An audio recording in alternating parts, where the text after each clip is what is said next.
Welcome. Today is Thursday, November 10th of the Arlington School Committee. I'd like to welcome Jason Levy, who is our AEA representative, and Cindy Starks cannot be with us for personal reasons. Everyone else is here. Just a quick thing about the structure. I keep promising to have very long meetings. Today is not going to be one, but there is still a chance that because we are canceling our next meeting on the 17th, that in December we will have a long meeting. So just be prepared potentially. Is there public participation? Is that? So Becca Lane, come on. Yeah, come to the mic. Yeah. Hello, Mike.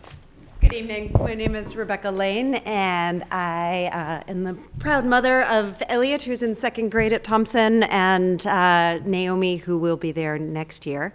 And I'm here tonight as part of Arlington Vision 2020. Because I wanted to make sure that the committee knew about the community dialogue that's going to be happening next week, and also would really ask and hope that you would consider spreading the invitation to your networks in town. So a little more details on the event next week. It'll be November 16th, 7 p.m. here at the Lowe Auditorium. And it is launching a series of community dialogue with watching a portion of the acclaimed documentary, Most Likely to Succeed, which is a story of a high school that has been completely rethought from the ground up, really based on the principles of personalization, student-centered learning, and what's needed for kids to succeed in a 21st century, fast-moving kind of education setting that will get them well prepared for college and career. It's part of Arlington 2020's education task group, and we work in collaboration with Arlington Public Schools, Arlington School Committee, to bring this documentary to the committee. And this book and there's a book that accompanies the film, and the book and the movie have been used in hundreds of communities across the country to try to inspire community discussion about what we want our education system to be looking like for the future for our children. So this will kick off, as I said, a series of sessions throughout 2016-17, engaging the community broadly in this dialogue around how we define success and excellence in our public education. So thank you for the time, and we hope that you'll attend. Great, thanks. Any other committee? Okay. Well, we are very pleased to invite some Ottoson Middle School students here today to discuss the Great American Smokeout. As I understand, they have produced a calendar, which we have all been happy to be given, right over here.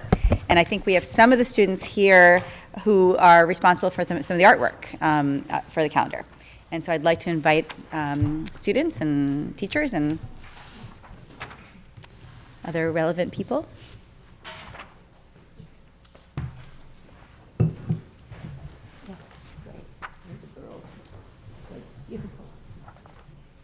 Dr. Woods, I know, is here as well, who's the Addison principal. Right. Good evening. My name is Carleen Newell, and I do the tobacco education program and visit the middle school every year. We have been doing this program, actually, I've been doing the tobacco program for 23 years, but for 15 plus years, we have been getting our grant from the Sanborn Foundation, which we are very lucky to do because a lot of communities are not able to continue this tobacco program because they don't have the funding.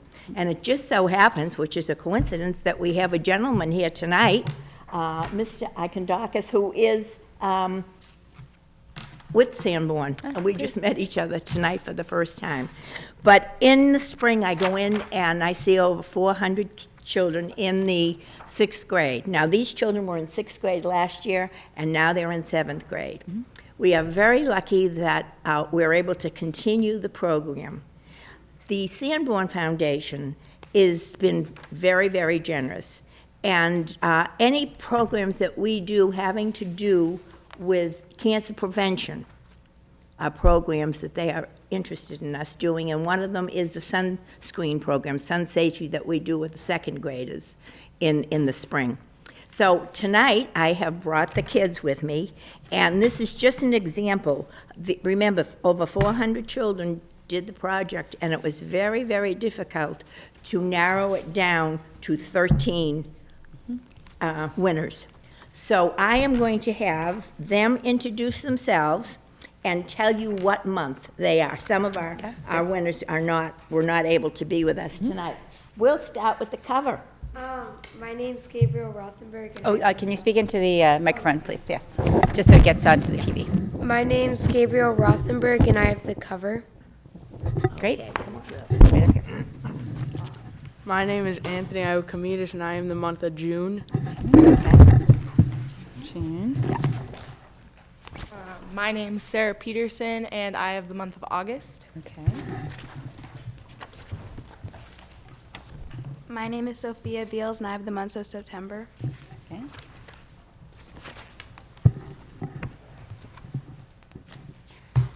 My name is Katie Jorgensen, and I'm the month of November. So those are the students that were able to join us Great. tonight, and I hope that you will enjoy your calendar, because they really put a lot of time and effort into it, and it was very difficult for the committee to choose winners, but thank you so much. Thanks. Any questions? So if someone's interested in getting the calendar, where would they get it? If someone's interested in the calendar, where would they find it? They all got theirs. You need the microphone. And we pass them out. Do we Oh, need sorry. more? Yeah, the microphone. I'm sorry.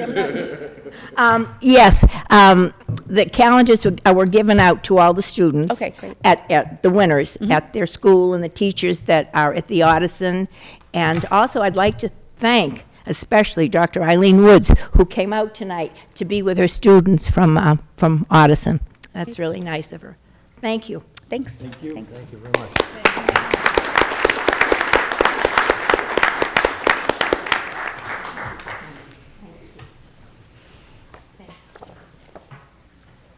This is great. I mean, do you know how hard it is to make monsters that, cartoon monsters that aren't cute? This is Yeah. great. I love this. Great work, everybody. Yes, thanks. See if we can somehow get it up on the website. Yeah. Oh, that'd be great. That'd be great. We'll see what we can do about that. Yeah, that'd be neat.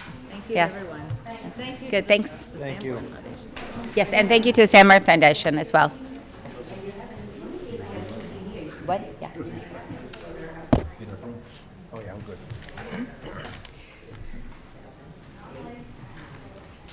So.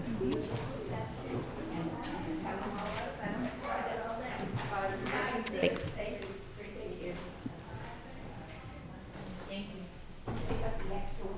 Okay, great, thanks.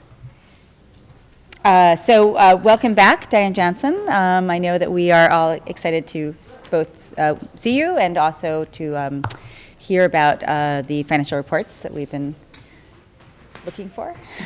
Okay, nice to see everyone.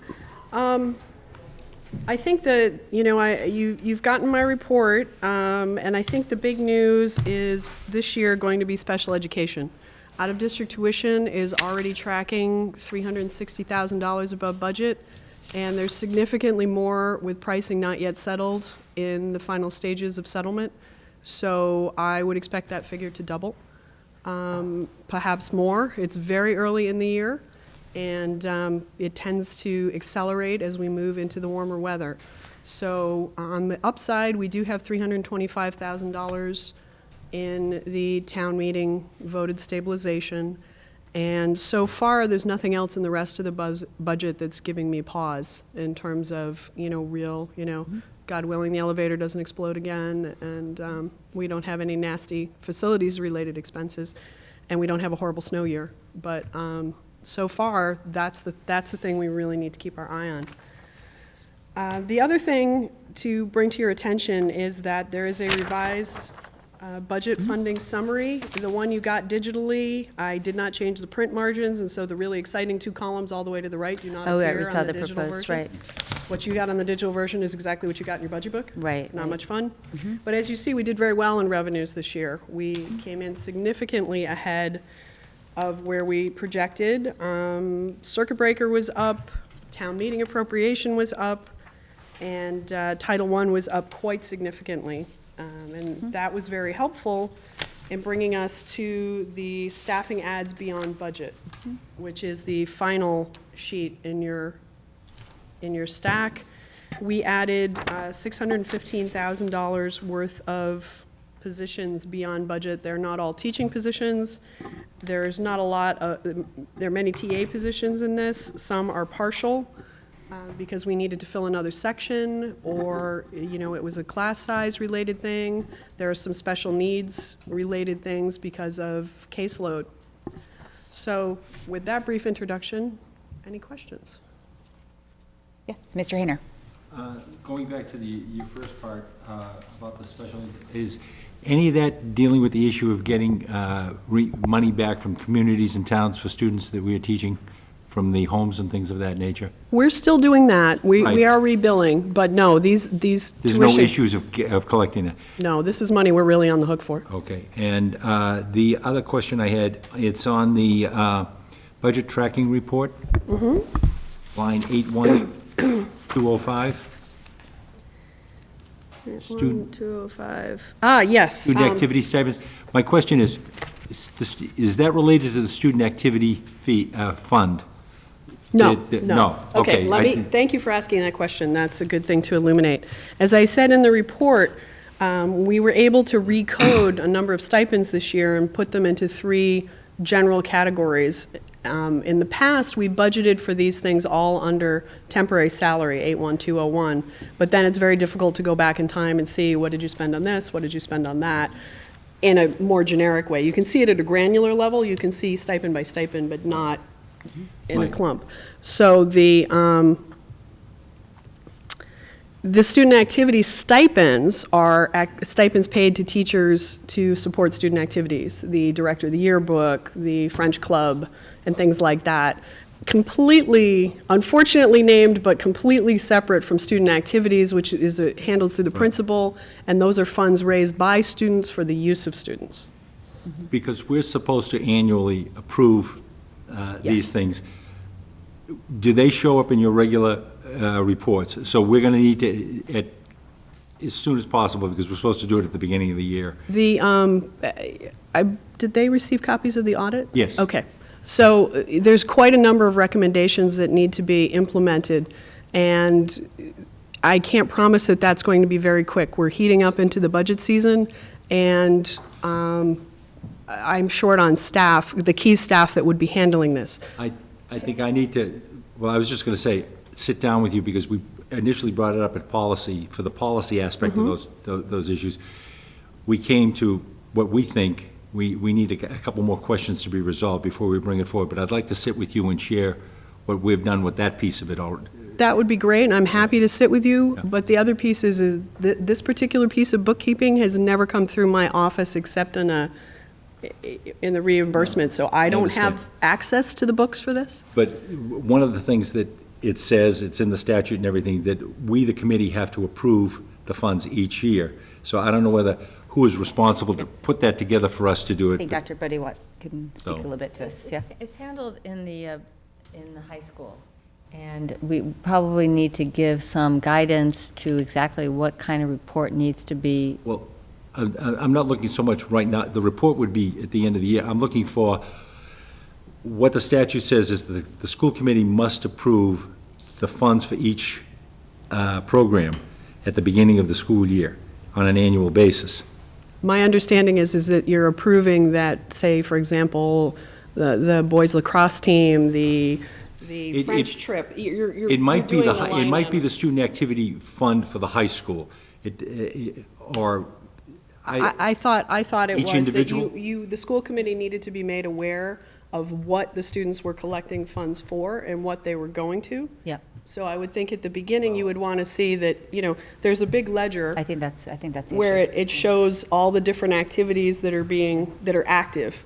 But perhaps opening balances at the beginning of the year, closing balances Right. at the end of the we year. need Right. to approve it, Let's- though. The statute specifically states, we'll talk Yeah, about I it. think actually this should go through subcommittee meetings to get a better sense of Okay, the process, I'll and then start- bring back to the school committee, and we'll have a better sense of what, Part of the obviously, we haven't been doing Right. exactly what the process should be. I'll talk but we to should you have a and we'll better start sense of that this. part going Yeah. as far as the policy aspect of it. It's going to be important to bring the high school in on this. No Yeah. question. Yeah. No question. Great. Dr. Allison Ampe.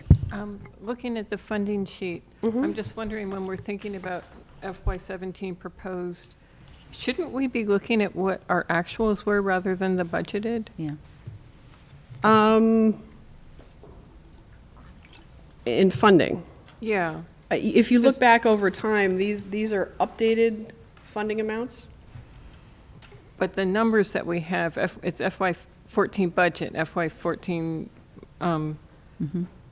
it's all budget as opposed to. As of different dates. Okay, so these are actually actuals, not.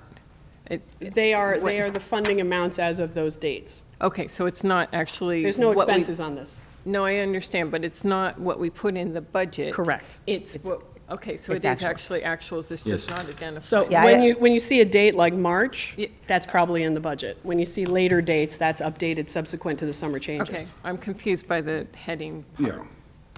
It should say as of. So it actually, is it actual spending or No. actual budget as It's reflected? revenue. It's our revenues. But they're revenue projections, right? It's sort of an When anticipated we do revenue. the budget, they're projections. When we get to late summer or early fall normally, and late fall this year, they're actuals.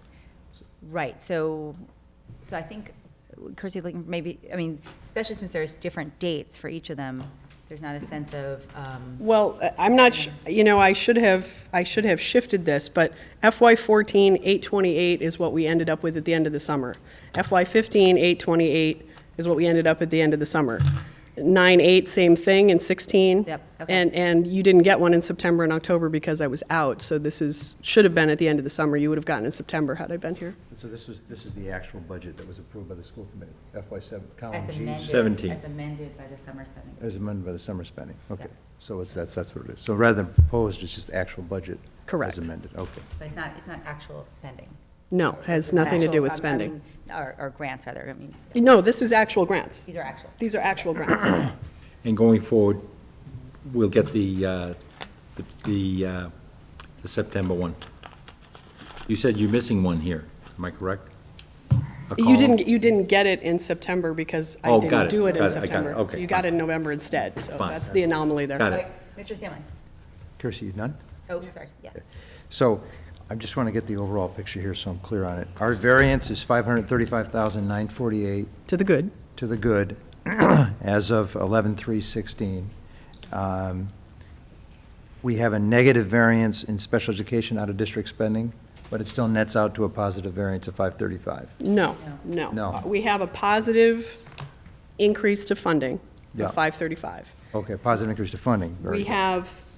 We have a add beyond budget in staffing of 315. 615, isn't it? 615, I'm sorry, I misspoke, thank you. But our budget is neutral at this point. Okay. We have had some savings in other places. I merely am flagging the special ed because that seems to be on a path to run significantly over budget, but I'm not at all sure that that's going to put us completely over budget. Okay, so right now, there's no variance that's significant. Correct. Okay. But if it continues as it's begun, it'll get there. I understand. So I just have a question about the over budget then. Is that because these out-of-district schools are just raising their tuition? No, we have more kids out of Just more district. kids, okay. Yes. We had several move-ins over the summer as well, which weren't budgeted for, so, and there are significant placements that we somewhat inherited. Right, so, nature of the game. Yes, Mr. Cardin. So I'd like to make a motion that the school committee ratify the additions to the budget. Okay, motion that the additions to the budget get ratified, ratified, is that the right word? Approved. Approved? Yeah. Is there a second?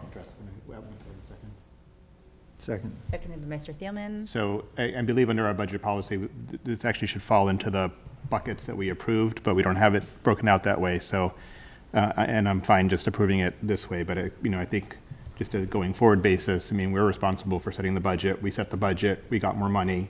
We weren't meeting over the summer, so we couldn't decide what to do with it. Right. The administration has that responsibility, but we have a responsibility to approve it. Yeah, okay, good. I did just have a question on the spending choices before we approve it. They mostly line up with what was in the budget but not funded, but there were a few things that didn't quite line up. So was it just, Dr. Bodie, was this just an analysis that was done over the summer of where the most pressing needs were, or how did you decide how to spend this additional money?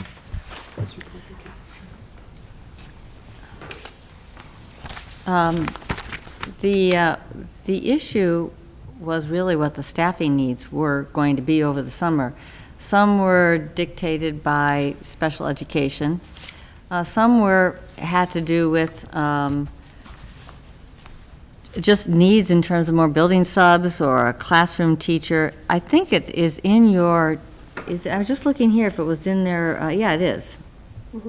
It's the last one on your list of documents that were in Novus.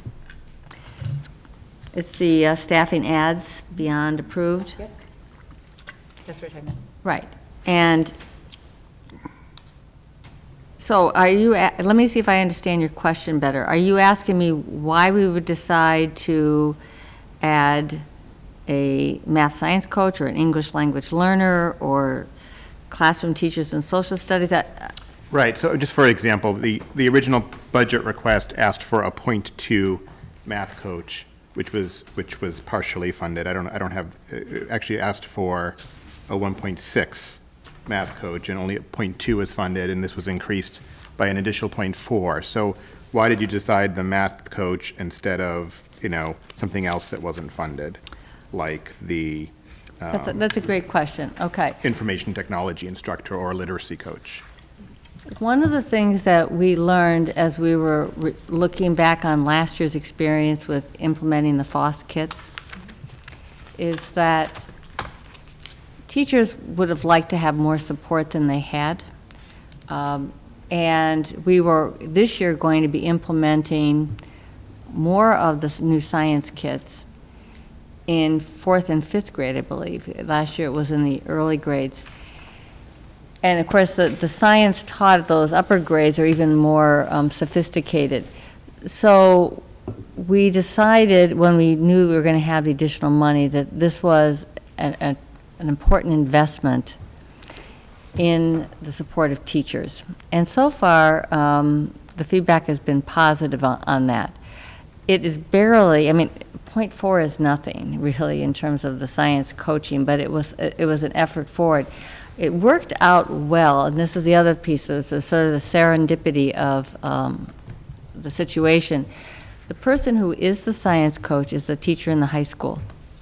And we had another teacher in the high school who could pick up the additional .4 FTEs. So that's why it was able to be done fairly seamlessly without actually having to do much in the way of advertising beyond the district. Great, thank you. Mr. Slickman. I'm a little unclear what the motion is. Are we doing a budget transfer against the budget? Because I assume that this has to deal with the $615,000 worth of. The motion is to amend the budget, right? Wouldn't that be? Because we approved a budget last spring, and this is an amendment to it. Well, yeah. But ultimately, after the budget is established, it's my understanding that we have control over line items but not details. So the transfers within a line item are at the discretion of the superintendent, but a line item transfer is ours. I would certainly say that if we're adding $615,000 to instruction, that would be the appropriate motion, but as far as the budget is concerned, we don't approve small changes within the budget. These are not transfers, right? These are additions. Well, right? In essence, that if we're adding textbooks or adding a teacher for enrollment or not hiring somebody or it's not really a line item, so we're beyond the granular that we should be. But if there's a budget transfer required to fund additional positions, that would be what we need to do. So that an appropriate motion is if the $615,000 was not funded, that we would need to do a budget transfer to add $615,000 into the instructional line item. I think that, I assume that that's what you're, right? Is it? Well, I don't have the line items don't have the from when line items, budget but it's the was addition. approved, but. Right, it's the addition to. But the question then, going back to the CFO, would be, do we need additional revenues on the instructional line item in order to fund what's before us in the staffing ads? I don't know. I haven't done that analysis. We haven't voted it this way ever before in my time here. No, You know, we've looked, you haven't even voted the additional revenue that came in through grants in the past. Right. So, you know, if you'd like to, I mean, at the end of the year, I provide you with the line item differences from where the original approved budget was and where we ended up, and we vote that in June, and we've only done that for 2 years. So we've never done it at this point in the year before. So that if we have the money in the budget to cover this, we really don't need to vote it. If we don't have the money in the budget to cover this. It's not in the budget because it's extra additional If money. if you want to exercise your line item authority, then by rights, I should provide you with a report saying, these are the line items as budgeted, these are the line items as currently staffed, and the ups and downs. It nets to zero, but there will be ups and downs on those line items. Yeah, but you understand what I'm saying is that the big bucket's the line items. I mean, if instead of having 1.2 teacher aides, we have 1.4, we don't get that granular in terms of amending the budget at this point. That, you know. Let's get Mr. Seelman. So the budget is, About this. we're spending more money than what we voted on in the spring. So why don't, I think a good thing for us to do might be to have you come back to the next meeting. We're not gonna stop, people are still gonna keep teaching, they're gonna keep Right. getting a Yeah, yeah, yeah. paycheck, no one's gonna stop doing it. It's more of a formality for the school committee. So why don't we take a look at the policy? The policy, I think, is a budget transfer authority policy. Forgot the number of it, DB something or other. Yeah. And so. And it's under law. Yeah, it's under law, too. So what I think Mr. Carden is pointing out is that our budget is now $600,000 more than it was in the spring. That's because grant money came in, so. Actually, your budget is the 535. 535, okay, Right. We were able to add 500. additional staffing because of some turnover savings. Yeah. So the budget has gone up by the revenue amount, Right. Yeah. but the distribution has certainly shifted. So we've See, never, if so the we've term- never. you know, I'm sorry. So, yeah, we've never in the past approved, when more money comes in the summer, we just kind of spend it, but I think Len might bring up a good point that we should look into. It's not a bad practice. I mean, It's the amended issue budget. is let's say that you had $100,000 worth of turnover savings, and you use that $100,000 to hire another staff person. You still have that money within that line That's not item. the case for this. I'm just That's not saying, the issue. I'm saying this Right. hypothetically. Right. But not necessarily. But I this mean, is- you might have had turnover savings in the secondary line item and hired at the elementary line item, in So which then case a if you're transfer would be in doing order. that, I'm just saying that if you had turnover savings and used that to hire within the same line item, you wouldn't have to come before us because the money's already there. I mean, if you had, obviously, if you've got an $80,000 teacher and you hire a $50,000 teacher, we're not going to budget transfer that $30,000 to a different position if you know, So, right.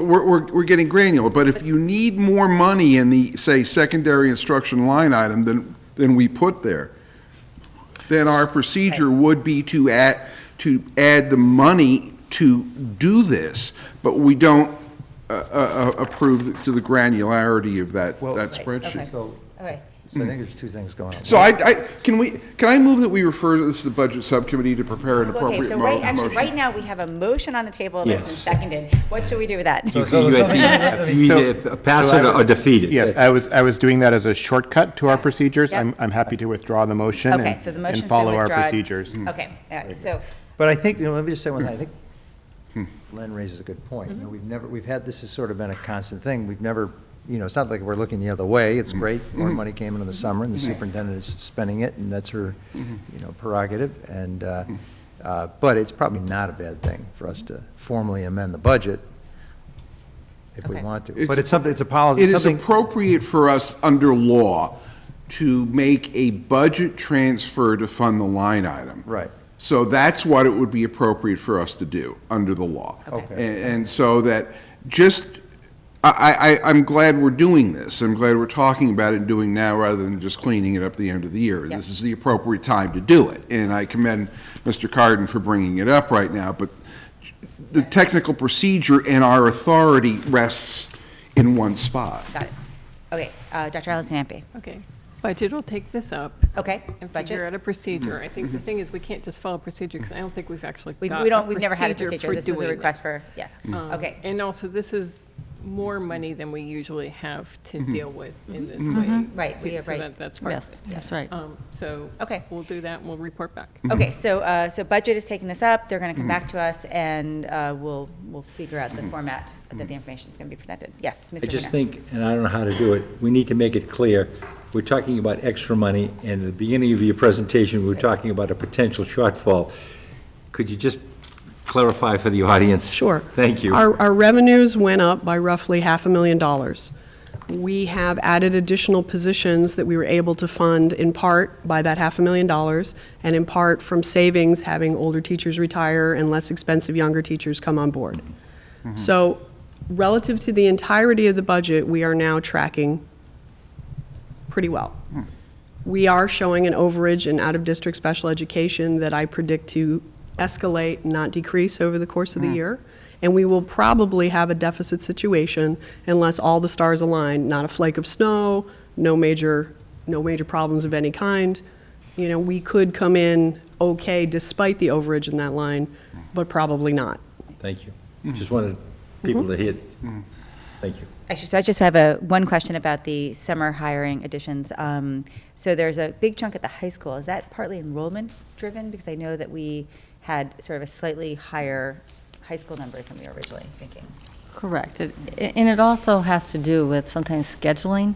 You go to schedule the school, and you might need an extra section here or there. But yes, I think it was roughly, I think the change was almost about 100 students. It was quite a bit. We had More than we expected. much more than we expected. Our total increase this summer was 242 students. Actually, it was more than that. It's just we've actually had, we've had some students actually leave, and we've even had more since the start of school. If I may, after October 1st. Yeah. Yes, after October 1st, we've had more students. Yep. Right, we're reporting an increase of 242 students, and it's actually, right now, more like 278 or something. Well, you have the latest report, we just were able to get it. Okay. I'm just thinking of the Chapter 7. Well, I know, the chapter, it's all based on what was the Right. certified October 1 numbers. Yeah. Okay, Dr. Allison Ampe. Yeah, I also had a comment on the ads. It looks like there's also a significant number of increases in special ed, and I'm wondering, are most of those either enrollment-driven, and I'm thinking about the SLCA, and/or IEP-driven, and I'm thinking about the one-to-one TAs. Do you want, Allison, would you? It's this one? I have a hard copy. Here.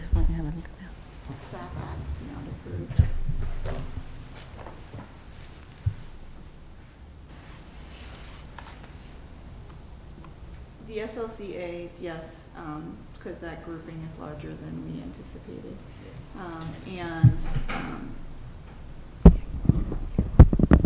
Sorry, yes, sorry. The SLCA, the TAs was for class size and for IEPs. If you see a one-to-one, that's for an IEP, that's not for a. The point I was trying to make with that is that these are things that we have to do with the IEPs, and so we couldn't, even if we anticipate a overage in other areas, we can't not fund those or not Exactly. staff them. That's all. Right.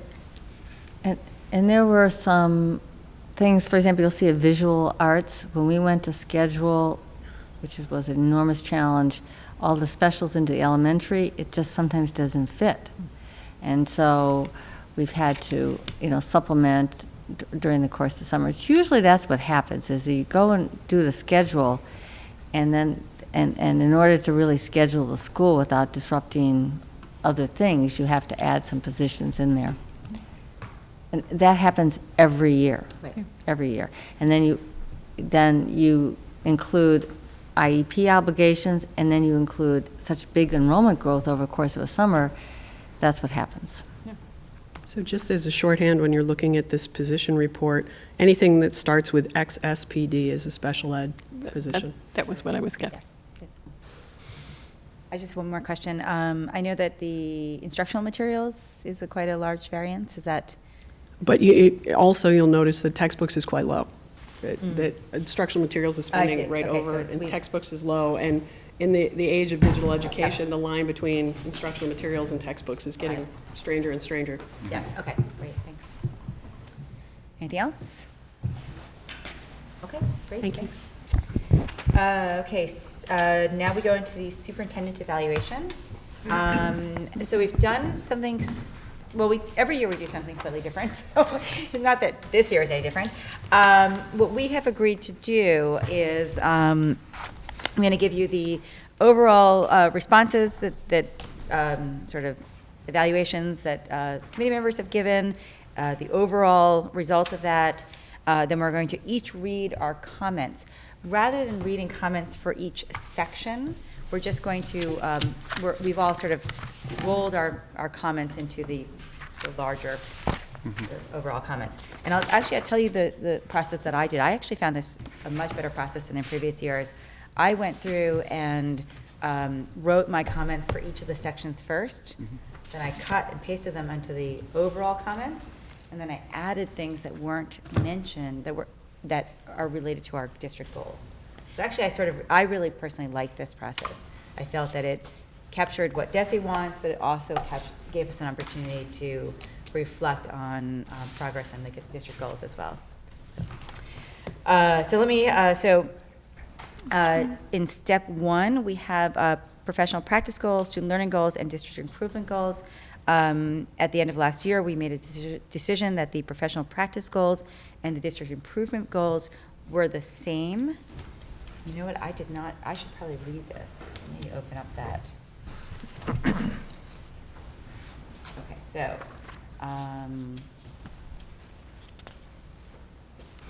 Okay, so our professional practice goals, the goal is to develop a plan to address space needs related to anticipated enrollment growth over the next 10 years.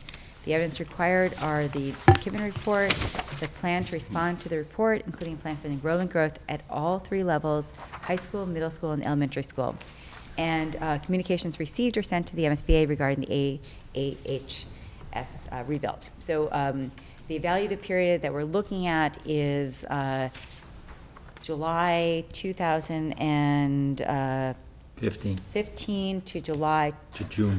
the end of June 2016. When we set those goals, we had not yet been accepted by the MSBA in the high school. So that was a significant part of our goals, was to make that process, keep pushing for that process.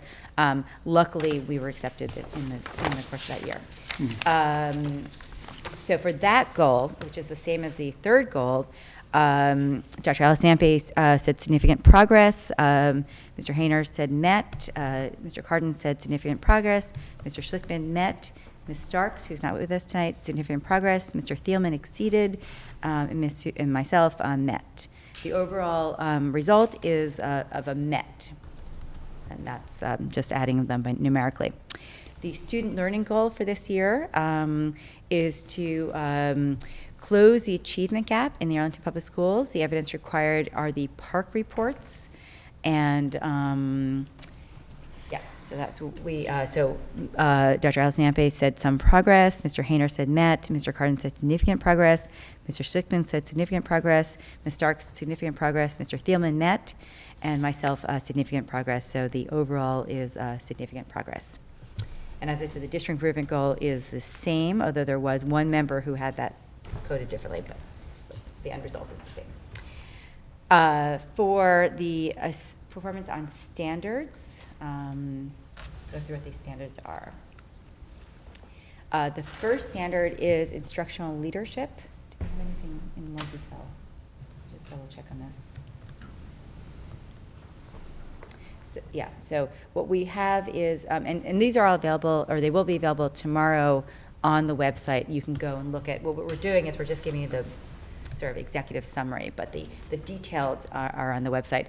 So for instructional leadership, Dr. Allison Ampe needs improvement, Mr. Hayner proficient, Mr. Carden proficient, Mr. Schlickman proficient, Ms. Starks proficient, Mr. Thielman proficient, and myself exemplary for the overall of proficient.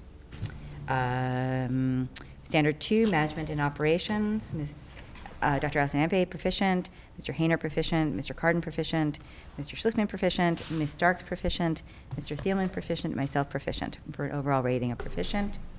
Standards, family and community engagement, Dr. Allison Ampe proficient, Mr. Hayner proficient, Mr. Carden proficient, Mr. Schlickman proficient, Ms. Starks proficient, Mr. Thielman exemplary, myself proficient, for an overall rating of proficient. Standard 4 is not listed here. Standard 4 is professional culture. Dr. Allison Ampe proficient. Mr. Hayner actually amended his, had accidentally left it out. He wants that to be proficient, so if we can just make that change. So this is Mr. Hayner's mark for Standard 4, professional culture, and that was just an oversight. Mr. Carden proficient, Mr. Schlickman proficient, Ms. Starks proficient, Mr. Thielman proficient, myself proficient, for an overall rating of proficient. Okay. So the overall summative performance, Dr. Allison Ampe proficient, Mr. Hayner proficient, Mr. Carden proficient, Mr. Schlickman, that was actually left off. I shouldn't, that's just probably, I assume that was a mistake, but we can follow up on that later. Yeah. Ms. Starks proficient, Mr. Thielman exemplary, and myself proficient, for an overall rating of proficient. So what I'd like to do now is ask for the members who have written their overall comments to read them out loud. This is section 5. So this is section 5 of the evaluation. Thank you. So Dr. Allison Ampe. Okay. And this is the overall comments. So, again, I commend the superintendent on her hard work and dedication to our schools. She goes above and beyond to be present for our community, from attending innumerable subcommittee meetings and school functions, as well as joint town school meetings and more. She demonstrates her caring by her presence. I would like to commend the superintendent on the needs-based budgeting that was completed in 2015-16. It did a much improved job of communicating the unmet needs of APS to our public, both families in Arlington. I look forward to seeing this method continue. I feel the superintendent's collaborative approach to working with our teachers and our unions fosters mutual respects and helps motivate our teachers, and thus helps our students, and I commend her for this also. In thinking over what else should be included in my general comments, I focused on what I thought would make the biggest impact if it were changed next year.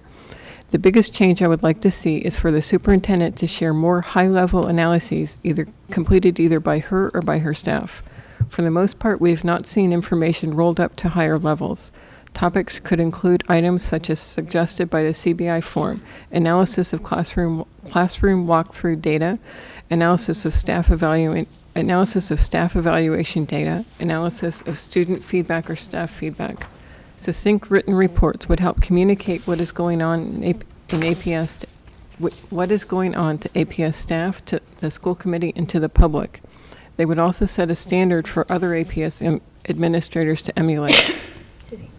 I would also like to see more family and community engagement. The coffees that have started this year seem like a good push in the right direction, as were last year's meetings in Town Hall to share the McKibben report, as well as January's forum in Growth and Direction. In regards to specific goals for professional practice and district improvement, the McKibben report and subsequent updates have given a good start to the process of planning for increased enrollment. I circled significant progress because I feel there are still needs to be addressed, such as anticipated growth at Hardy. Student learning. We've not yet been given the information necessary to evaluate whether this goal was achieved.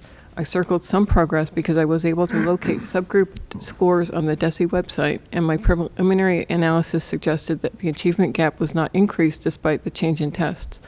I would prefer to hear more detailed analysis and response from the administration. Finally, I continue to feel that the school committee needs to have a serious discussion about evaluations, including how evaluations are conducted, the role of evidence, and the examination of this document, the CBI, this thing, used for soliciting feedback. We're trying to manage as a group and to ensure our superintendent is doing everything to improve our schools. I continue to feel that the current evaluation tool does not adequately capture or convey information needed to facilitate improvement. Thank you. Great, thanks. Mr. Hayner.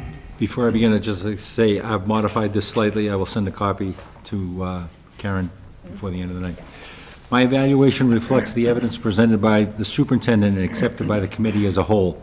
It is my hope that going forward that the committee will commit itself to work with the superintendent to make future goals rigorous and be SMART goals with a formal formative evaluation halfway through the evaluation year. The committee needs to establish these goals before or after the cycle begins, July 1st of the evaluation year. Thank you. Okay, thanks.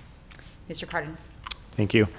My evaluation is limited since I joined the committee in April, although I've been a close observer of the committee and school district for all of the evaluation period. During the past year, the superintendent has continued to lead the district to another year of overall high performance. Some of the difficult enrollment challenges facing the district were dealt with, although the process could have benefited from stronger leadership and more solid data analysis from the superintendent and her staff. The superintendent has built a strong administrative team that works very well together under her leadership. The team could benefit from a stronger long-term vision from the superintendent and a greater focus on achieving that vision, with some of the day-to-day decision-making and shorter-term matters delegated to others and supervised more generally by the superintendent. The superintendent has improved communication with families and stakeholders, but more to do. Things like the change to the kindergarten beginning of the year schedule are not always promptly and clearly communicated to families, and the collection of feedback on such changes and other issues facing the district remains hit or miss. The superintendent is an adequate communicator, but in interacting with others could benefit from listening more carefully to questions asked and keeping her responses to the specific question asked, as well as more clearly focusing presentations on the key points she wishes to address. There's a tendency to respond defensively when questioned or when different options are advocated instead of considering alternative viewpoints. Overall, the superintendent has performed as a seasoned and highly competent manager. Okay. Mr. Slickman. Last year, I wrote that the district is facing many critical issues pertaining to our increasing enrollment and the substantial need to improve our facilities. The success of any initiative to rebuild Arlington High School and to provide a sufficient number of classrooms at the elementary and middle school level requires tremendous community outreach, unquote. We have made significant progress in the past year on these issues, culminating with a 3-to-1 successful debt exclusion vote to advance building projects at Gibbs, Thompson, and Arlington High School. This took place due to the cooperation between the superintendent, the school committee, and other town stakeholders. The superintendent worked effectively with the demographer and architects as the community converged on the Gibbs solution to middle school overcrowding and made a convincing case for a permanent addition to the Thompson. The superintendent has also made an important decision pertaining to the principal at Ottoson. She hired a competent and well-respected interim leader for the school year in order to have time to have a thoughtful search for leadership through our reconfiguration. Not only was this a correct decision, the ability to attract a competent interim to return to Arlington is testimony to the respect our superintendent holds among principals.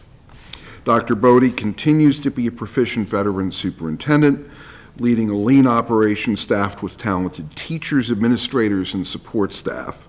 We have made significant progress toward meeting the challenges on our horizon, and I am pleased to rate her as proficient. And I'll read Ms. Stark's. Professional practice and district improvement. Dr. Bodie has been an important part of the planning process for dealing with the enrollment concerns. We still do not have a 10-year plan for how we are dealing with it. We are still month to month dealing with issues at different schools and their enrollment needs. We need to get in front of the problem now that we have the data and a real plan to move us forward. Student learning goals.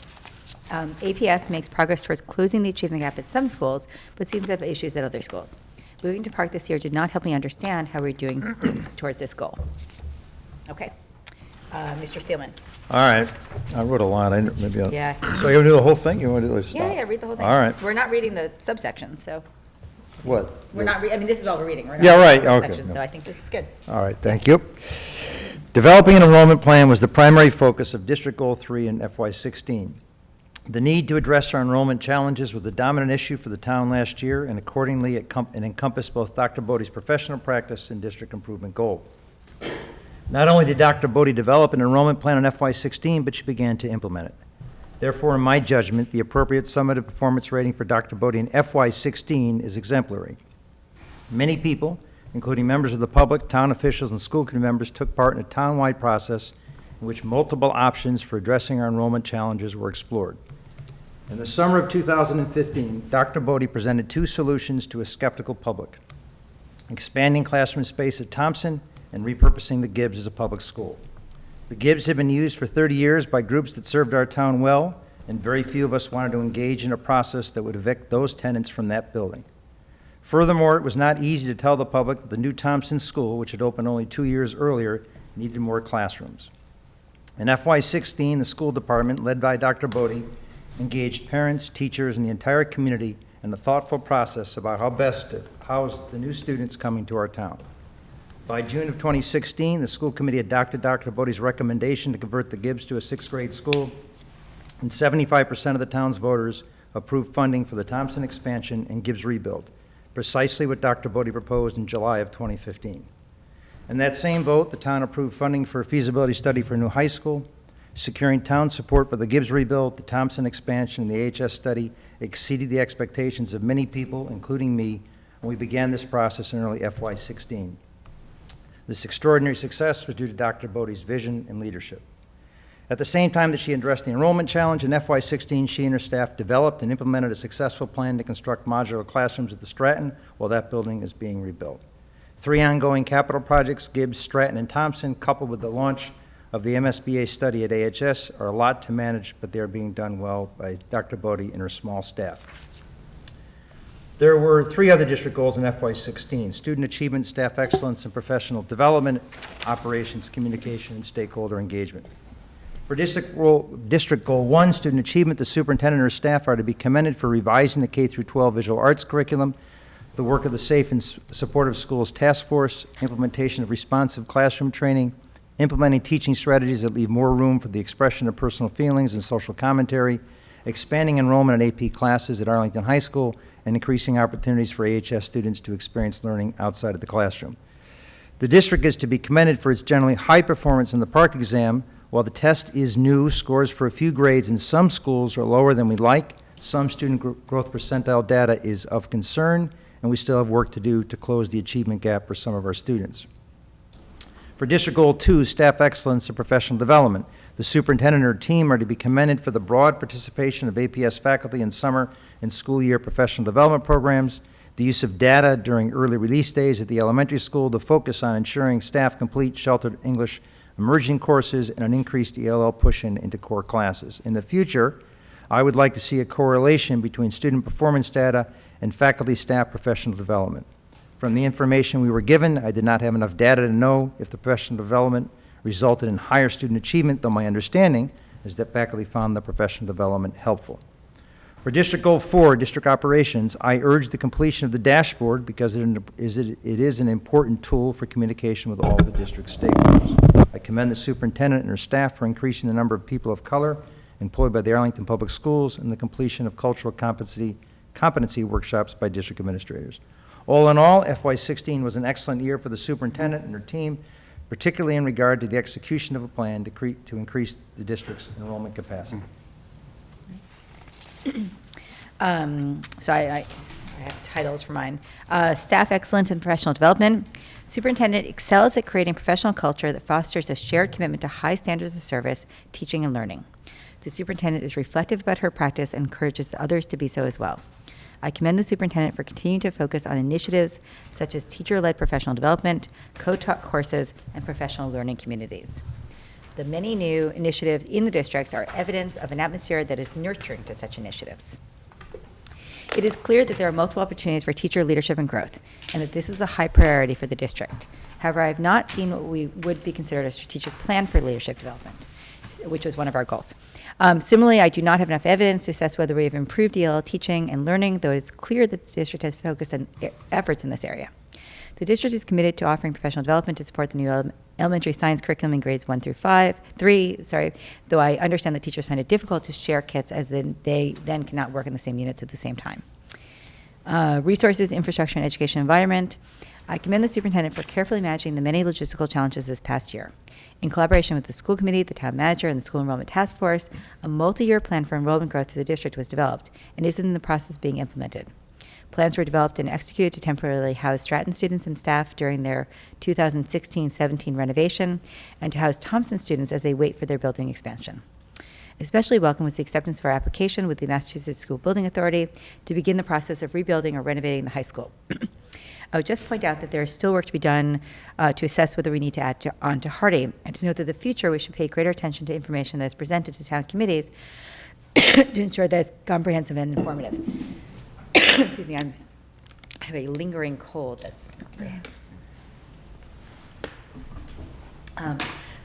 we've clearly not yet transformed teaching and learning by the expansion of the district's use and integration of technology. We have made transformative steps, but the rollout is going slower than expected.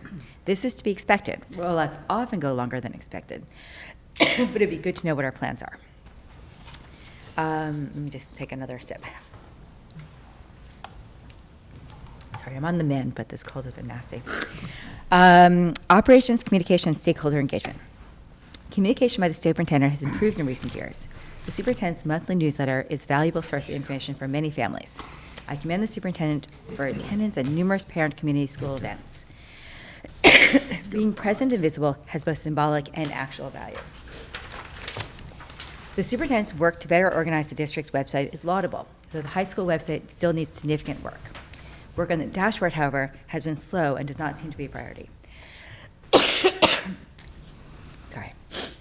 With regard to fiscal systems, we all recognize that our budget is stretched thin. Arlington's per pupil spending is less than the state average and less than the communities to which we compare ourselves to.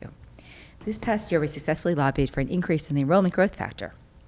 In the coming years, I'll be looking for better procedures to monitor school activity funds and greater transparency with respect to our revolving accounts. I will also be looking for a better narrative to explain both our stressors and our opportunities to the community. At times, it seems that outreach to the community is seen as something extra rather than as an integral part of operating a school system that is both sustained by and embedded in the larger community. A continuing area of concern is how difficult it has been to increase the diversity of the Arlington Public Schools staff. However, I recognize the difficulty of the task and acknowledge that the administration has prioritized this goal and made some effort reaching it. Actually, significant effort, I feel. Finally, the superintendent could do more to assuage parental concerns in times of high stress.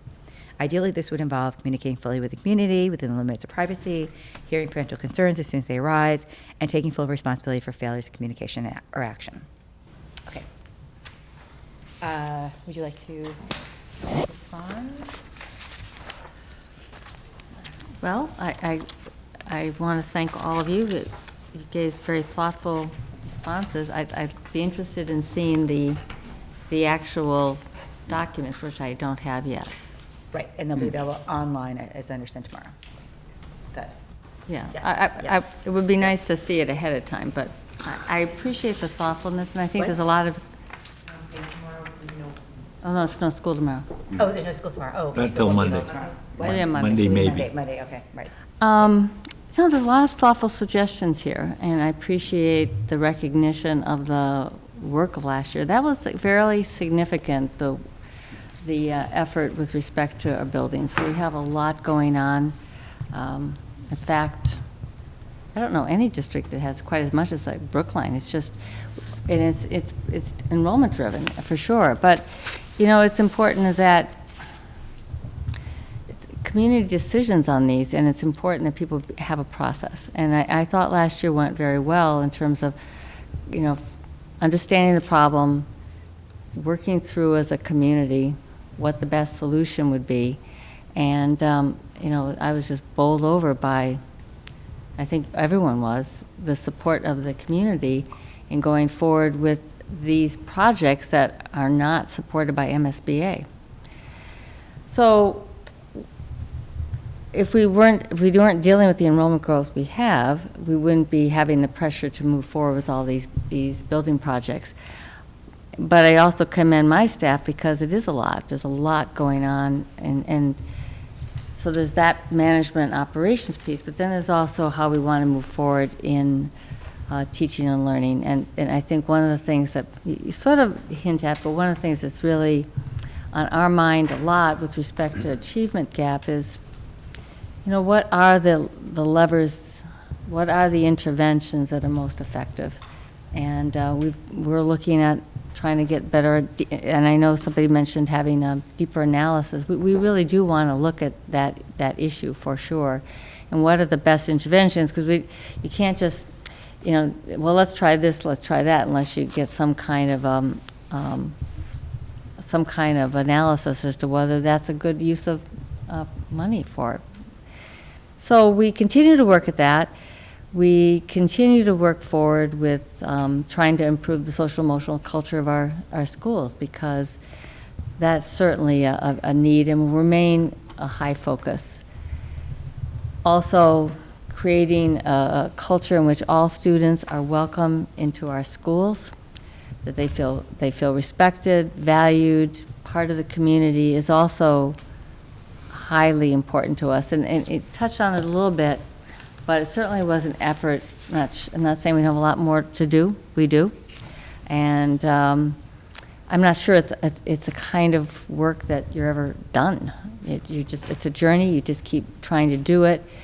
And in the turmoil that we've been experiencing recently, what we want to make sure is that our students in our schools realize that this is a place where they can feel safe and respected and wanted. And I think this week is a pretty good testimony to how well I think we were doing. We are doing with this. So I think there's a lot of good suggestions here, and I look forward to continuing our work together. I think there's a great partnership that we've had. I think that I know that I feel supported by all of you, and I believe that the teachers in our school district do as well, and that is really important. They know that you will support them and appreciate the work that they do. And Jason's sitting there, and I think he would he would agree with that statement, which is important.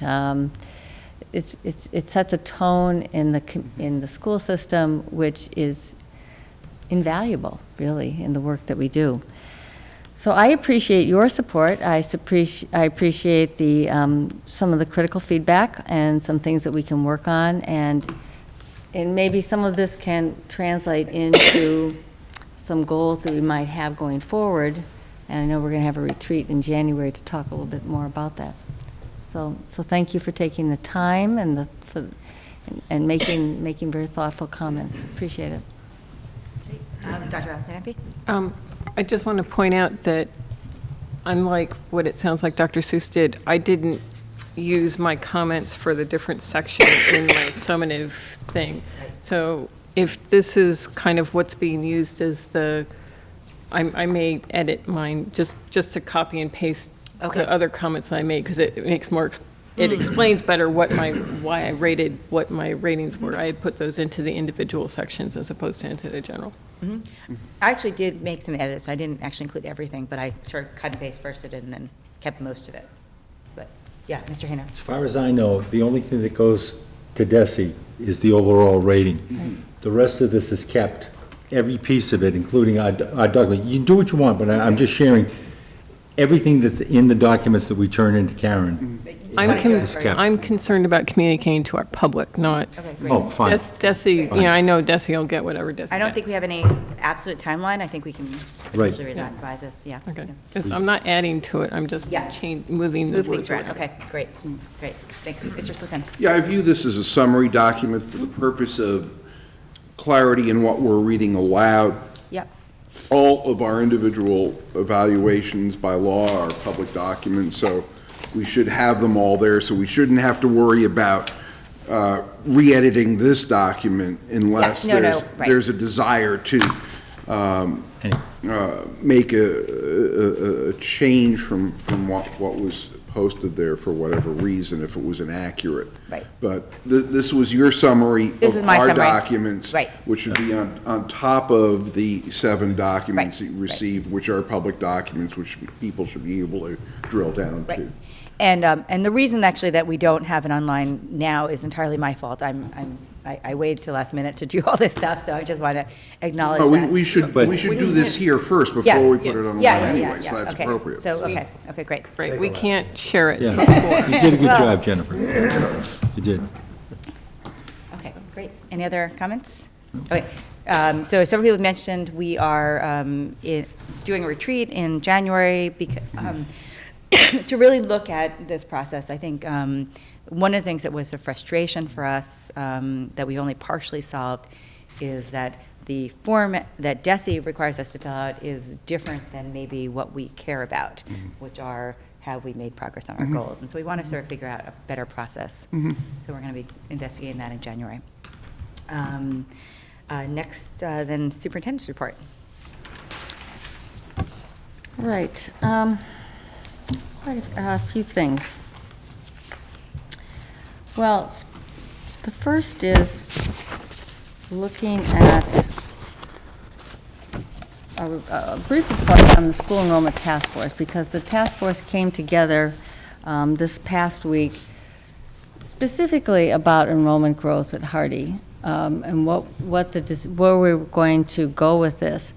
And the reason for moving this process a little faster is that if the conclusion is that we would need new construction, we need the new construction completed by September 18.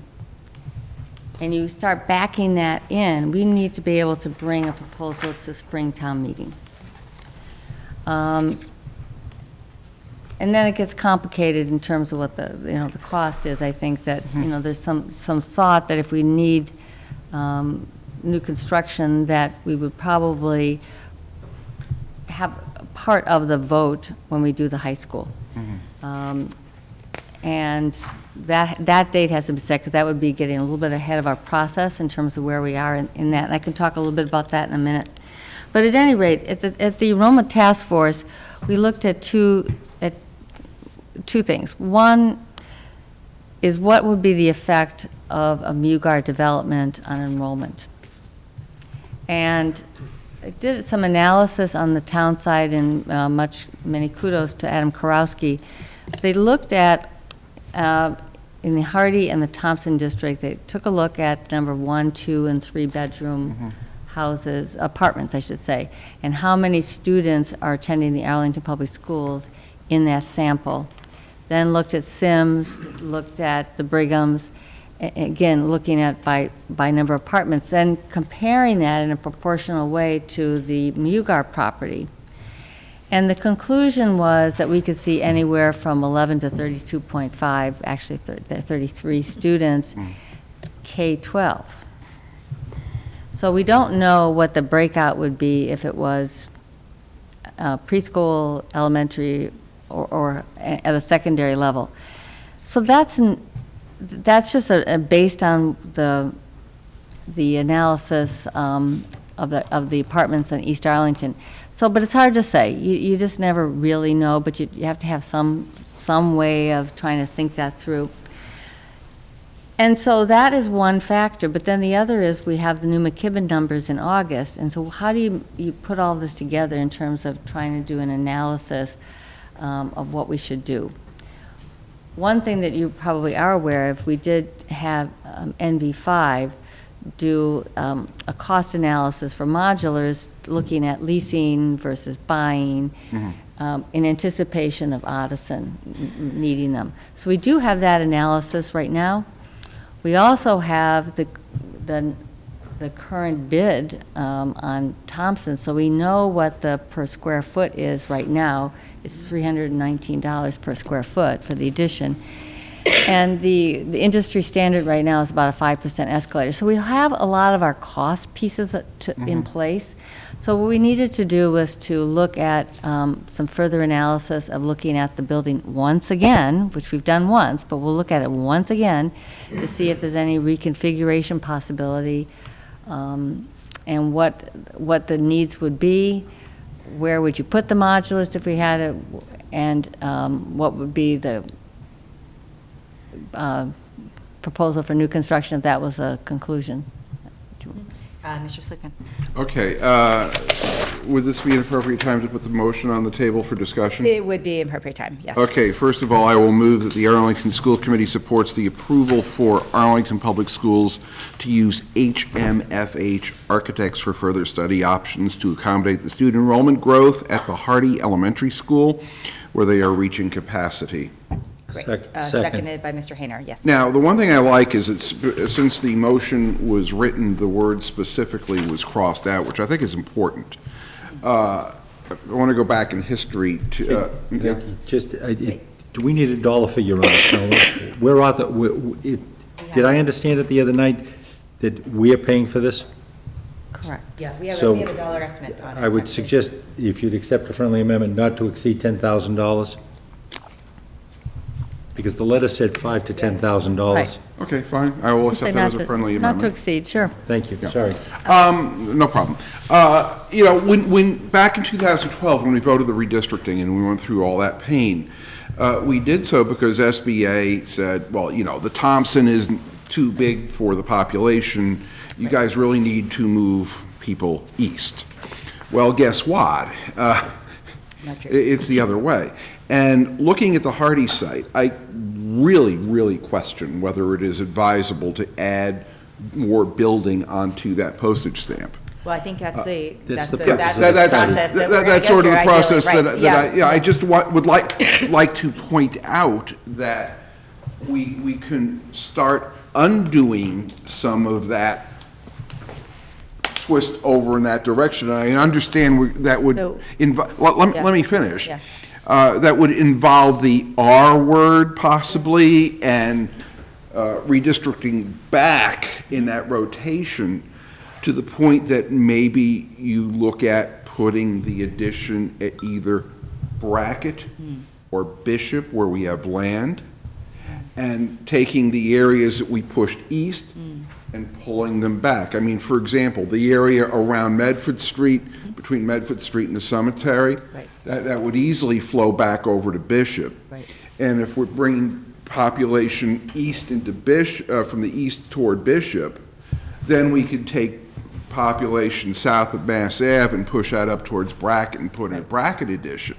I mean, it's going to be complicated or difficult anyway, but given the way the enrollment is bulging in the east and the sites that these two schools are built on, the solution may be at Bishop or Brackett. So this is actually a question that's been raised many times about whether we want to go back sooner rather than later and look at the district boundaries and look at maybe expanding buffer zones or something else.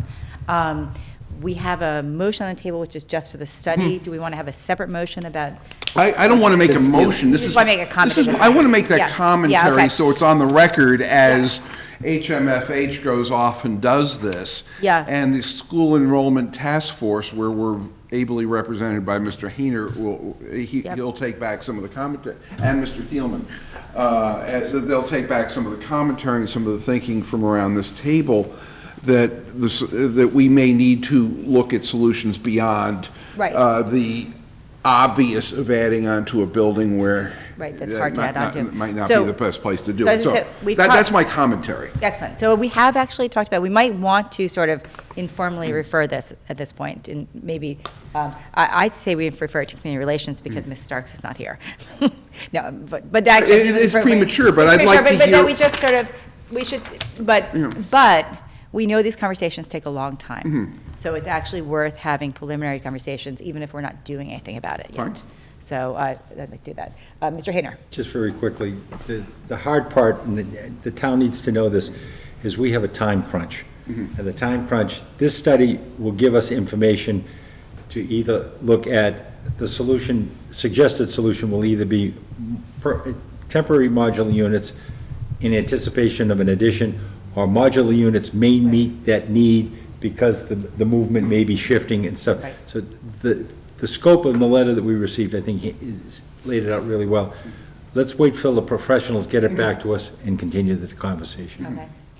So actually, Mr. Cardin?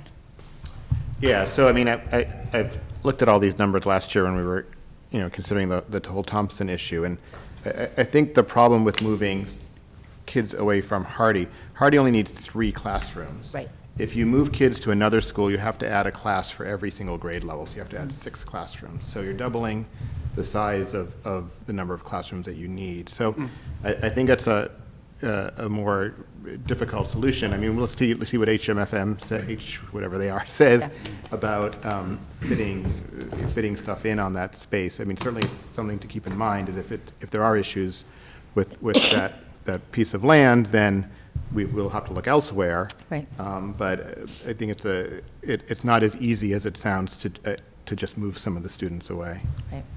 So actually, it should be helpful to the public to know, the reason to consider adding an addition to Hardy is that currently there's not enough space to have 4 classrooms at every grade level. And so the anticipated growth looks like it's requiring that kind of numbers. Yeah. Okay. Dr. Allison Ampe. So just to comment on Mr. Schuckman's proposal, I'm looking at Google Maps just as a quick and dirty estimate of land area, and the land that Brackett is on is, I think, smaller than the land that Hardy's on. They're just different shapes. They've got a big park across the street. I don't think we can build on We that. can't build there, but at least that's available. You want to have space for the kids and playground and Okay. stuff. Well, Anyway. I mean, I think these are just thoughts to keep in mind for future sort of Yeah. planning ideas. Yes, Mr. Hayner. No, I was just call the motion. Okay, so any more discussion on the motion? Yes, Mr. Cardin. Yeah, so I mean, just to communicate to Lori, when we heard from the community, they did ask whether it would be possible to add on to the Lake Street side of the building, which is currently basically unused land. Yep. So that might save some of the space issues because they don't use that land for anything except a community garden. And the other thing to consider is the issues with the cafeteria. It may work out that we need to add a cafeteria because it's too small, and then that existing cafeteria can maybe fit in the additional classrooms we need there. So there are different ways of. I mean, I'm sure they're going to study all those issues, but just thought I'd add those. Okay, voting on the motion. And this is just a quickie, not roll call vote. Okay, all those in favor, please say aye. Aye. And I'm aye, yeah, it's unanimous. Great. And we have more to update, I imagine. Yes. Yes. Thompson. So we are moving along fairly well. The town is planning on issuing a permit next week. There's been some issues that they've had to look at. So in terms of a timeline, the plan right now is that the end of next week, they'll probably start doing some paving and walkways around the playground, which had been suggested in after living with the school as it is, and also in response to the construction, what they need to do. So they will start next week beginning to mobilize the site area. And in fact, you have now a diagram of where they're going to be putting fencing and so forth. I've been waiting for this timeline in order to write to all of the neighbors. And I plan to get a letter written to them by Monday. And then, as we've done with other communication to the neighborhood, it'll be hand distributed to all of the houses, because I want to keep them advised as to what the timetable is, because after the mobilization, the next part, this is the part I think that's going to be, it has a noise factor to it, and that is the site work that will go on for digging the foundation to do the addition. And that probably will happen within the next few weeks after they've mobilized. And then the goal is to be able to get the steel up early winter and close it in before we get too much bad weather. That's the goal. So right now, they still feel that they're definitely on target for a September completion, but we remain keeping the modular classroom building as an insurance, just in case, though we are simultaneously developing plans for its use next year. And all of that's going in motion right now, but anybody that's planning with us knows that caveat, that first priority would be if we need an extra week or whatever, but hopefully everything will be fine. So that is where we are in Thompson, unless anybody has any questions about that. Anybody have any questions? All right, enrollment? Well, I've got Gibbs and Stratton to go. Oh, you do? All right. Well, Stratton's easy. Stratton's going along just fine. We're doing well. Gibbs, this is also moving along quite well. The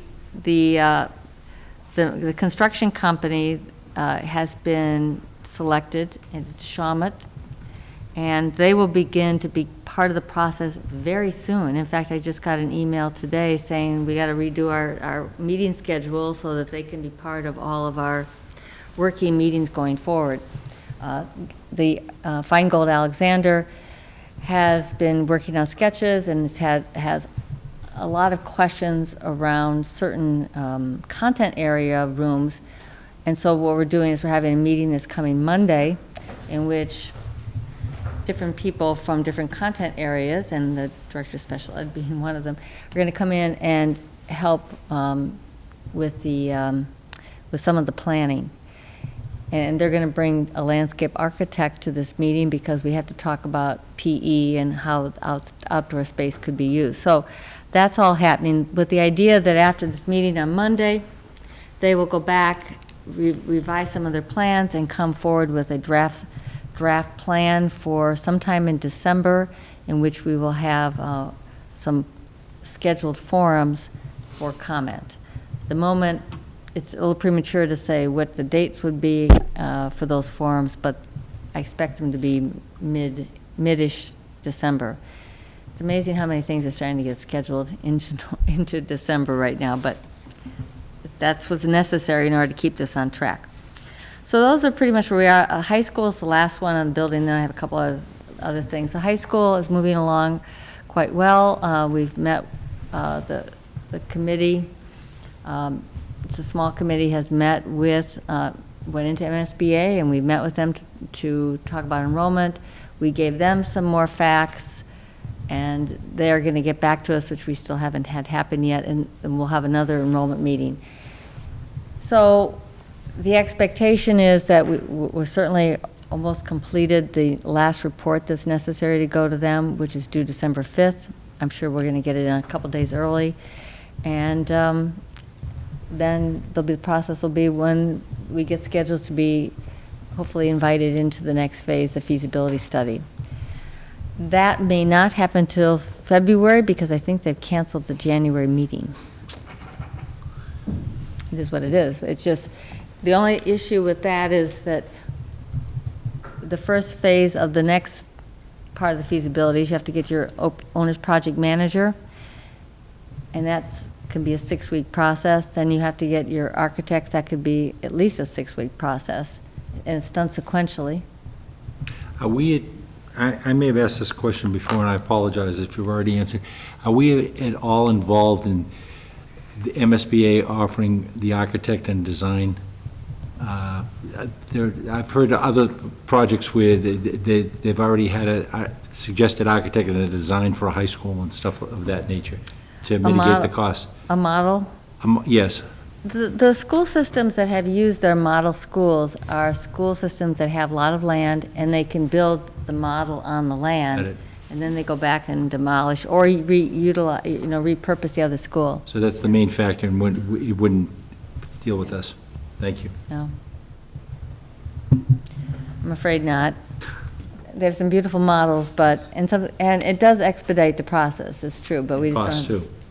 Is it cost? And the cost also, yes, it does.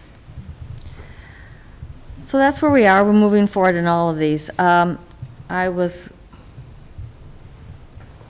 No, I was going to also put a plug in for next week's showing of the film, Most Likely to Succeed. We have, the plan is at 7 o'clock, it'll go to 9 o'clock, maybe slightly over that, but we're going to stick to the time schedule. It will be facilitated by David Stephen, who was an educational planner. He was the person who did the forums for teachers and parents this October. And he was one of the founders of the school that's being featured in the movie. Were 3 teachers from Cambridge who really were the inspiration for the school, and he continues to consult with them. So he can answer a lot of questions that may come up, and certainly has an interesting perspective on it. So he will be there, and we're also doing a showing for teachers in the afternoon, and he will also be there for that. So I would, I hope people will come. It's a first chance to. We're more formalized process of trying to engage people in conversations about education and what does it mean to be successful, a successful school system. So that is happening. I'm having a coffee, just an open-ended coffee, and I already sent out an invitation. I will put a reminder out this weekend, Monday from 7:30 to 9 in the high school. Specifically in the high school, the teacher's lunchroom is what we call it. People actually don't use it as a lunchroom anymore, but it is off the cafeteria, easy to get to from the front door. So I'm hoping that people will come. It'll just be very informal, a chance to ask questions, and I hope that time schedule will work for a lot of people. And then you've seen the enrollment sheets. The recent ones, we're now over the 5,500. We continue to have students register. And I suspect that will continue. I do not have yet, and won't have probably for a few more weeks, the final certified numbers for October 1. But just to give you perspective, on September 7th, our total school enrollment, total district enrollment was 5,498. We are at 5,528. So we've had an increase of 30 students since September.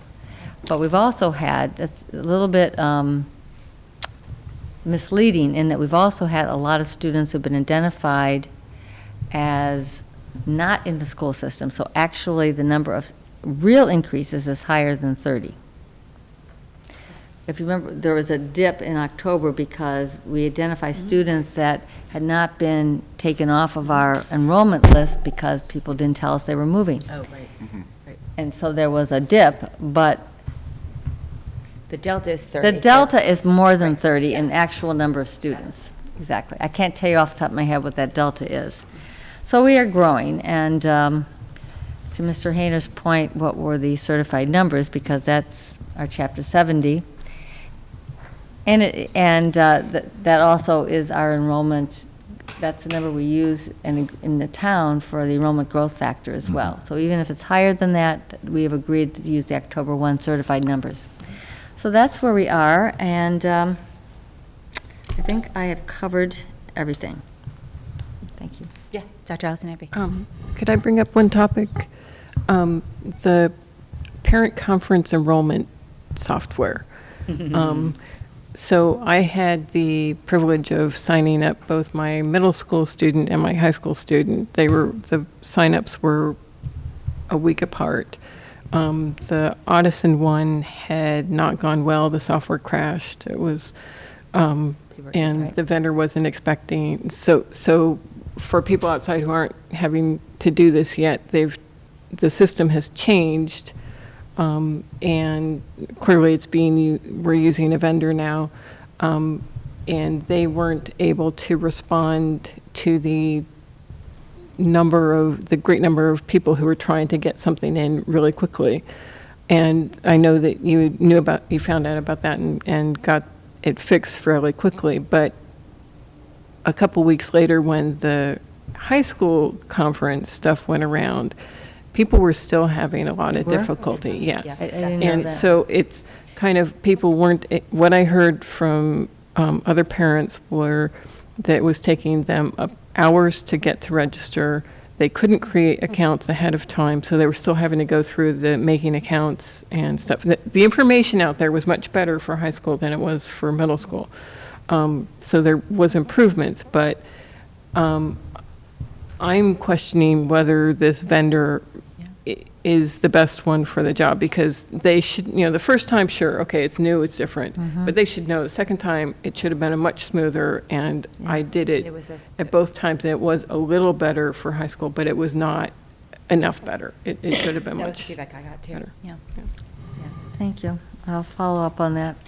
Mr. Hayner. I think, just as a thought on this, this is many things that we might ought to consider very seriously in our budget, a full-time IT person dedicated just for the school. That, I know this is a software package that we've purchased and stuff, but to test things, to make recommendations on purchases and stuff, that see our interest and know our particular aspects of things that we need. Because when you buy a thing off the shelf, it's generic, they promise that it'll fit your needs, but there's always glitches and stuff, and the support and stuff.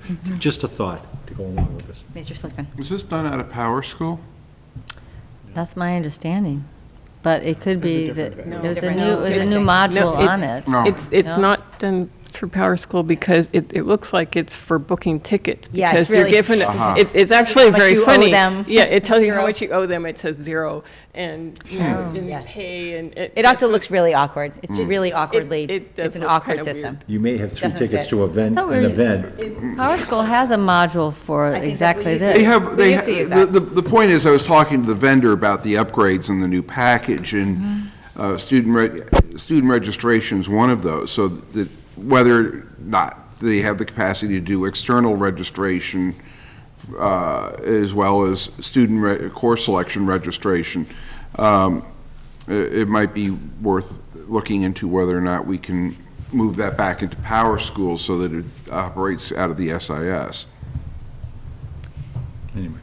Look into it for sure. And I just want to add that we might need more IT support, but we don't want someone to create something custom No, necessarily. no, I'm not suggesting, no, no. Yes, that comes with its What own I'm problems. suggesting is a professional Yeah. who can evaluate software so that we know we're not buying a ticket agent, Yeah. ad- It was very adapted awkward piece of looking. software that will meet the needs that we create. Yeah. I mean, the SISs are customizable to a certain extent. I don't work with Power School, I work with a different vendor, and which has the capacity to do customization in terms of the way it faces out to the public, and I assume that Power School has similar capacity that the district could customize Yep. the fields and views for people in a web-based environment. Actually, the irony is that when we did it ourselves, it seemed to work better. It worked a lot better. It did. It worked a lot better. A lot better. It did seem to work better. This really. This is a mess. They didn't have the right server, the right Yeah. capacity on server, and even with the high school, they didn't. Yeah, it would. And I don't think, that's not a big, No, and it gets people very frustrated. It's one that- of these it's minor very frustrating. frustrations that- Yeah, it's very Exactly, frustrating, yeah. right. 'Cause you And I wanna- know, yeah. another problem is actually that if you made an appointment, and you went back an hour later, sometimes it kicked you out. And I've had a parent confront me who was very upset. Mhm. She felt that she had tried to log in early because it was very important to get a very particular time. Her schedule was very tight, and she got kicked out at that time. So it was, yeah, lots of frustrations. Well, I apologize to everyone who went through this very frustrating experience, but we'll try to make it better. All right. Anything else? No? Okay. Consent agenda. All items listed with an asterisk are considered to be routine and will be enacted by one motion. There'll be no separate discussion of these items unless a member of the committee so requests, in which event the item will be considered in its normal sequence. Approval of warrant number 17066 dated 10/27/2016. Total warrant amount, $483,662.95. Approval of minutes, regular school committee minutes, 10/13/2016. So move.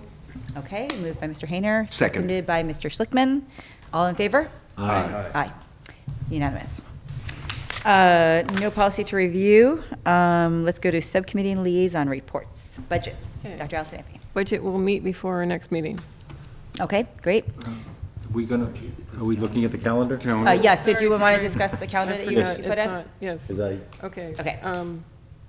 Can I? Let's bring it up. Okay, I move to approve our calendar, which is now on its second read. It's attached. Second. Okay. I haven't heard of any comments or, I mean, Yeah. no one's wanted to fix anything. so Yeah, it's the same as it I was. looked at it briefly. I'd like Did you want to comment on No, I it? would like to, as far as approving the calendar, it's fine. I'd like to ask Dr. Bodie something related to it after we approve it. Related to the calendar. Okay, so we should approve it first, and then you want to make a, okay. So all in favor? Aye. Aye. Okay, I may? unanimous? Yes, Uh, Mr. Gainer. Dr. Bodie, on the December 8th and the 15th, we have half the principals coming each night. Could we please have what their reports, their requests and stuff ahead of time? In the past, they've come and they end up reading the whole document and everything, and by the end of the night, whoever comes on last, I don't know about the rest of the committee, but I'm fogged out. And I think if we have their requests ahead of time, and we can digest it, we can ask specific questions, get the questions to them ahead of time, too. The earlier they get it to us, I think we can get the questions back to them for the preparation and really maximize those 2 nights.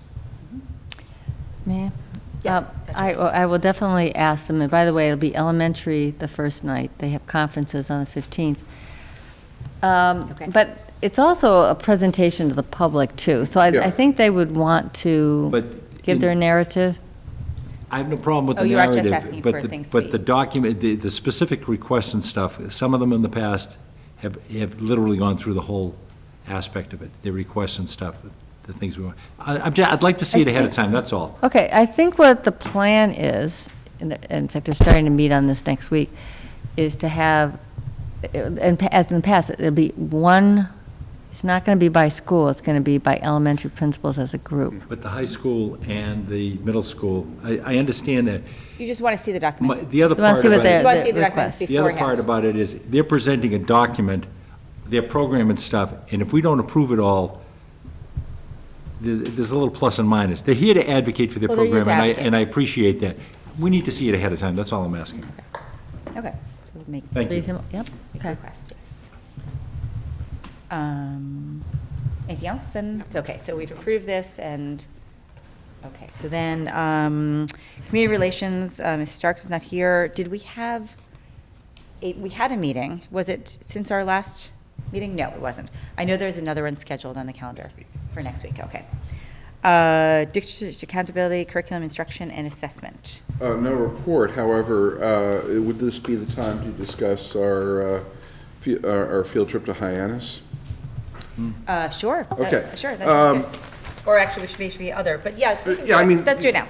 That's Yeah, good. I Okay. mean, I was pleased to have my 2 colleagues, Dr. Seuss and Mr. Hayner, join me at the MASC-MASS conference in Hyannis last week. The superintendent was also there with us. Really a lot of good sessions, and from talking to MASC, this was the best attended conference in at least recent history. The session rooms were packed. Arlington was part of a presentation on our work with Educacious. I always have trouble getting that out. And the way we've successfully used, worked with foreign students through that program. Mary Villano gave a very great presentation and talked to us well. We learned that for the East Coast, we're the most popular school for Educacious. Public school, yeah. And, yeah, you these know, are foreign students. for foreign students. I also participated in the Alternative Assessment Evaluation Forum later in the week. That is a program that Arlington's interested in. I hope that within the year we'd be able to join that program.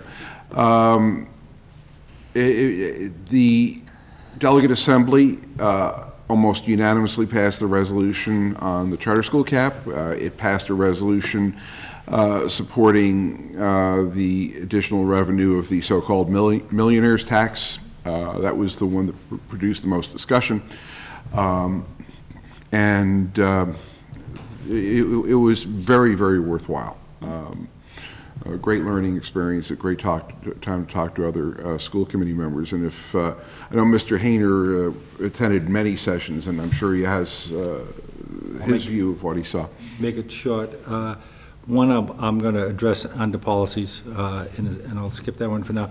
There was two others that I found, one very fascinating, school committee evaluation, that they suggest school committee have goals, and the superintendent's goals. The two of them should come from the district goals, but within the province of each group, and they shouldn't intermix, which is, I will share the documents through Karen to all the members.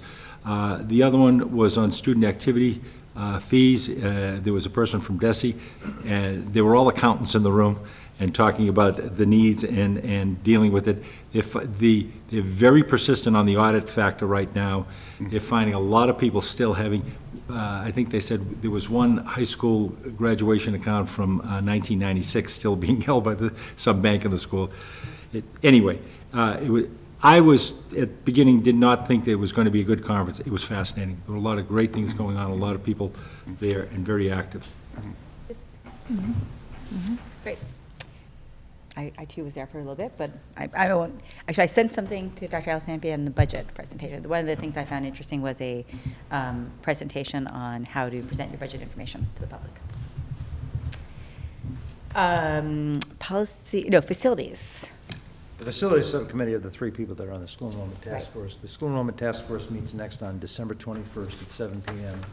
here in the December 21st, okay. And at that time, we're going to receive the Hardy, the HMFH report. Okay, great. And discuss it. Great. So that's taking care of school enrollment task force as well.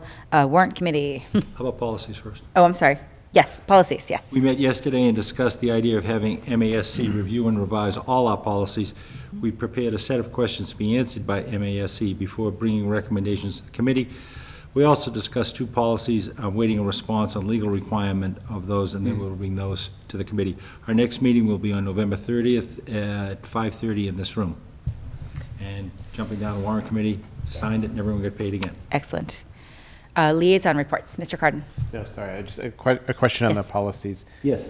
I thought, just from reviewing previous school committee meetings, I have a vague recollection of having the lawyers take a look at our policies a couple of years ago. They did, if I may. Yeah, please. They go. did, they highlighted the ones they rated them 4 immediate, 3, 2, 1.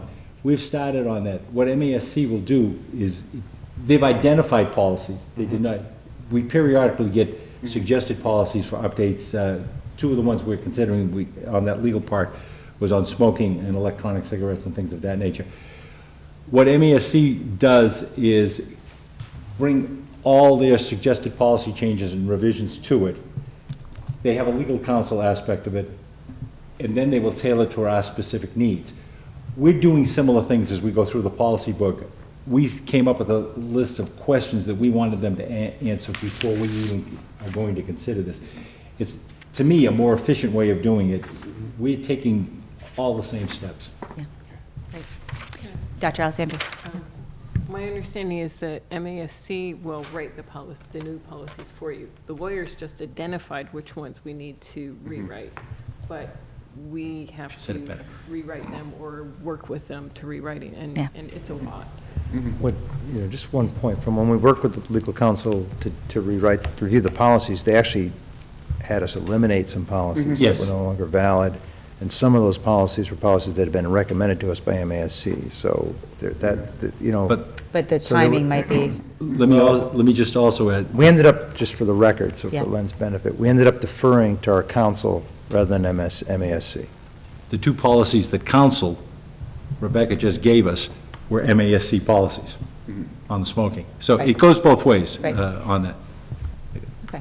Sounds like it's beneficial to have many different insights. We have not come to a recommendation. We had, I think, 7 or 8 questions. I hope the people that were attending last night, I sent them out to them. He responded very quickly right back, and I sent them out back to the people that were at that meeting last night. So we got a job to look at before we bring it to you all. Great. So liaison reports. Yes, Dr. Hasley. Okay, so I have a few things to add here. So first, as my role in AEA, I'm a not AEA, AEF. I know, it's very, it's confusing. Yeah, I'm confused. Remember, Jason.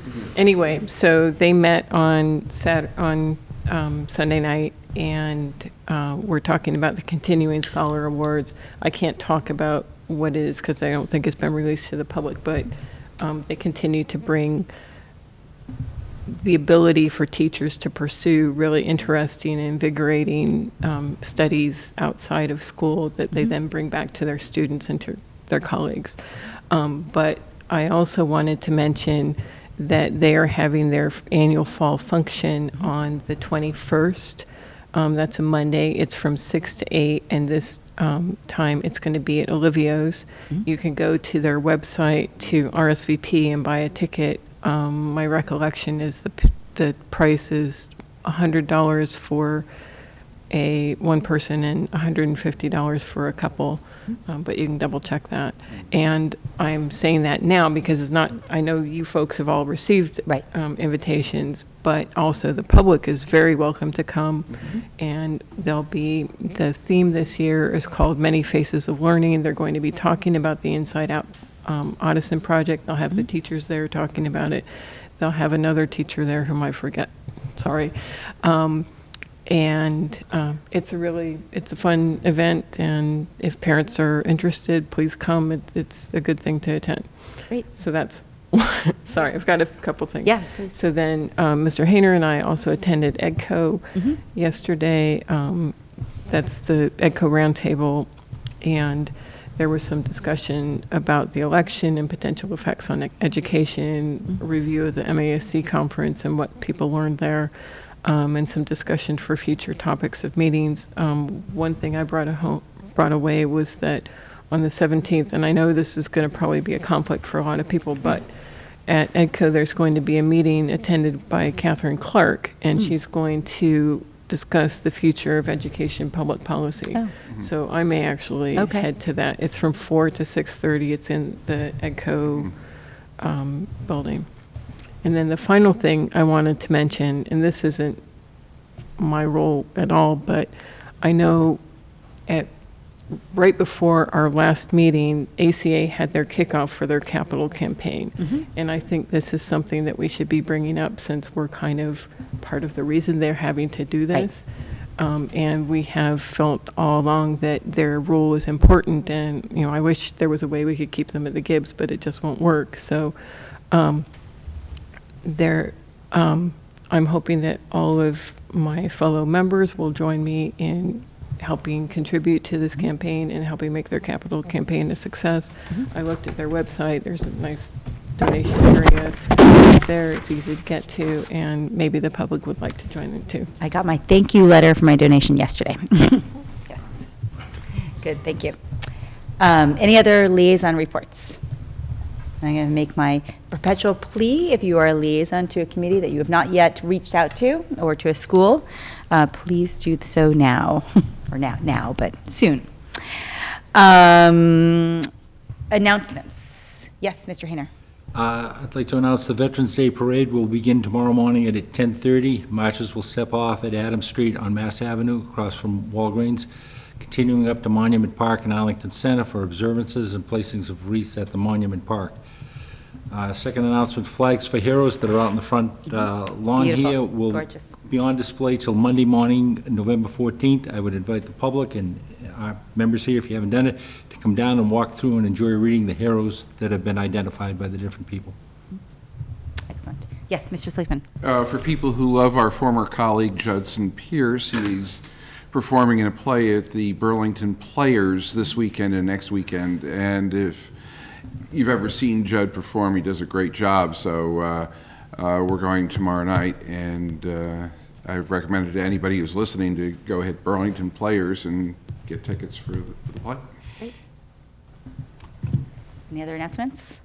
I want to make a plug for the AYCC benefit that's happening on the 17th. It's actually one out of several reasons that we're not having a meeting for school committee on the 17th. That's at Town Hall. I believe tickets can be gotten at the door as well. Actually, I want to make one more announcement. We had election recently, and one nice result was that Proposition 2, which this school committee took a stand against, failed. I'm happy to report that in Arlington itself, 69% of Arlington residents voted against it. Statewide, it was 63%. And I think we were particularly unhappy with that resolution because it would have led to devastating consequences for public school funding. So If you get a glad that chance, happened. this week on the Globe, they showed a map of all the towns that voted for it, that passed. It was very interesting, the communities that it passed in those towns. I think there were about 8 or 9 in the Yeah, whole Commonwealth. right. Clustered That was on the more east. than 50%. There was right. one way down in the lower corner near New York. That was actually a 50-50, yes, the town of Mount really? Washington. It was 50 votes yes, 50 no.